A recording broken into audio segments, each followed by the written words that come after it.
Bonjour, François Dumaine de Let's Go Play Outside. Aujourd'hui, je t'amène avec moi lors de notre expédition au Népal où on est allé faire, moi et ma conjointe, le camp de base de l'Everest.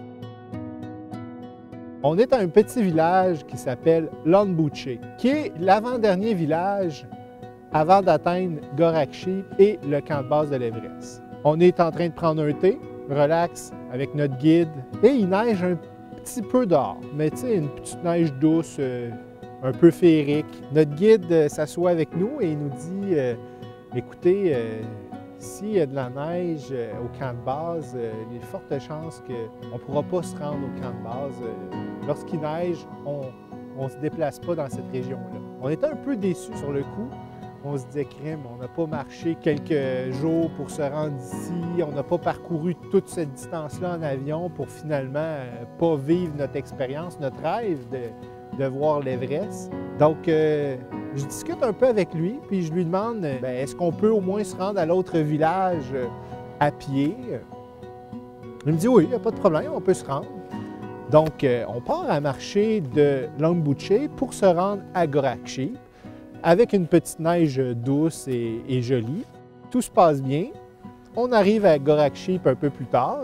Et là, notre guide nous dit, écoutez, la neige est stable, il n'y a pas vraiment de tempête à l'horizon. Si vous voulez, on va au camp de base, mais on y va maintenant. Donc, on se rend au camp de base. Rendu là, on prend quelques photos. C'est sûr qu'on ne pouvait pas voir, il neigeait un peu, on ne pouvait pas voir le sommet de l'Everest. Somme toute, on était content d'être rendus, c'était notre but final.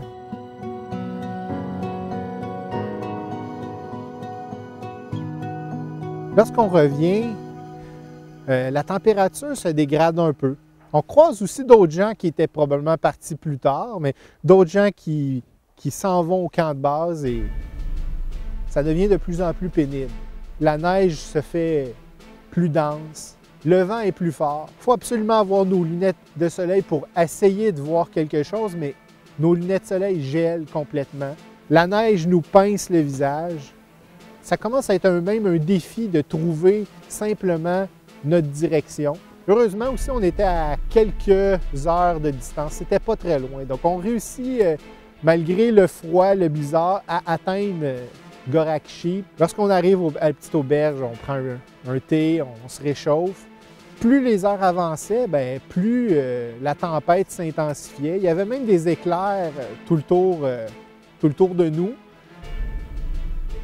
Un peu plus tard, je me rends à ma chambre, j'allume mon cellulaire, puis là, je vois plein de messages de ma famille, de mes proches qui me disent « T'es-tu correct? Donne-nous des nouvelles. Est-ce que vous allez bien? » Sur le coup, vu l'affluence de messages, je me dis, donc, qu'est-ce qui se passe? Donc, je réponds à certains messages. Et là, j'apprends que, dans le fond, aux nouvelles au Canada, il y avait 200 personnes qui étaient portées disparues à cause d'une avalanche au Népal. Donc, je l'ai appris via mon cellulaire. Après quelques messages, j'ai un peu plus d'informations, puis là, j'apprends que c'était dans la région des Annapurna. Nous, on était dans la région de l'Everest. C'est environ peut-être 150-200 km à vol d'oiseau. Tous les gens, dans le fond, me conseillaient d'aller dans cette région-là. Moi, je m'étais dit, je ne sais pas si je vais retourner au Népal. Alors, j'aimerais ça voir le sommet de l'Everest au moins une fois dans ma vie. Donc, mon choix s'est arrêté sur le camp de base pour cette raison-là. Mais ça a passé de peu qu'on soit peut-être parmi les 200 disparus. Tu sais, je vous raconte tout ça, mais moi et ma conjointe, on n'est vraiment pas des athlètes. En plus, on a 2 magnifiques enfants, mais on a tout fait pour que nos rêves se concrétisent. Quand vous voulez vraiment atteindre un rêve, c'est certain que tout se place. Vous allez trouver des solutions. Vous allez trouver, dans le fond, des options qui fonctionnent pour vous. Arrêtez pas de rêver. Puis moi, je pense que vous êtes capable, autant que nous, on a été capable de faire le camp de base.